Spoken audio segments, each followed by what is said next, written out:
Rob Lynn and Sue Howard were tortured and shot in the head by robbers at their farm. He survived, she did not. This was reported by Aislinn Lang in the Sunday Times. Now, you might wonder, how dare she start the presentation on such a drastic note? Well, reality being is that is what farm attacks are. Ladies and gentlemen, my name is Nikki Nwemi. Since a young age, I recall hearing stories about how people were getting attacked on their farms. Throughout the years, these stories have increased in number and become more gruesome. Today's world is full of political, economic, and cultural issues. I will be discussing the ongoing issue that the country South Africa has been experiencing regarding farm attacks. This will include the accounts of people who have been present during these times, statistics of farm attacks, and how people move forward after farm attacks. Farm attacks are real and can be fatal. Farmers and civil organizations are losing patience with law enforcement who is silent on this matter. As reported by The Star, groups like AfriForum are calling for farmers to be able to protect themselves from these attacks. The problem is that you cannot grant farmers the request and accept them to still uphold the law. The Minister of Agriculture, Land Reform and Rural Development in KwaZulu-Natal, Tiko Ditsa, is being urged to respond to, along with various other units in the criminal justice system and Section 9 institutions, to the violent crimes that have become unruly. All the talks that South Africa should stay calm and that the situation is under control may contribute to matters not being solved. Many South Africans want to live in unity, not as a fractured nation. Chris van Zyl from the University of Pretoria in South Africa writes that the fact that farm murders are underreported in mass media and the ease with which it is possible to find safe haven abroad emboldens criminals to commit these crimes. As this is coming from a citizen with no political standing or no role in the governing body of the country, his message speaks volumes. I had to rely on people who still live in South Africa to send me some of my sources, which include the more gruesome parts of reports because farm attacks are so unreported by international media. Farm attacks like these spur on the commotion of brain drain by inciting trained and intelligent people to emigrate from the country to find the so-called safe havens abroad.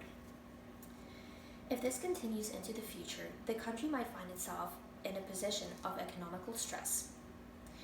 According to David Copeland, the author of The Unconquered Territory, narrating the Caledon Valley Journal article published that as early as 2000, there were articles published discussing the renewed farm attacks that had been occurring on farms increasingly. Since this article was written, farm attacks have become a daily occurrence, with hundreds of attacks happening yearly, which tend to include more than enough murders. AgriSA reports that the statistics of farm attacks have been on a decline since 2002, but between 2017 and 2018, there was yet another increase in farm attacks from the years prior, which concerns people. A year later, AfriForum reported that there were 552 farm attacks in 2019, which directly affected almost 1,000 people. It is recorded that there were 119 more farm attacks in 2019 than in 2018, resulting in a 27% increase in annual farm attacks. Less than 2 weeks after these publications of the 2019 farm attacks and farm murder reports were released, there were 2 farm attacks that resulted in the murder of 2 individuals. After these attacks, people in the rural community were encouraged again as to how important it is to be vigilant and take part in their community rural safety structures. Amidst the ongoing attacks, one might wonder how the people who move forward after being affected by these farm attacks. People will move on from circumstances like these based on case to case. For some, the attackers are never caught.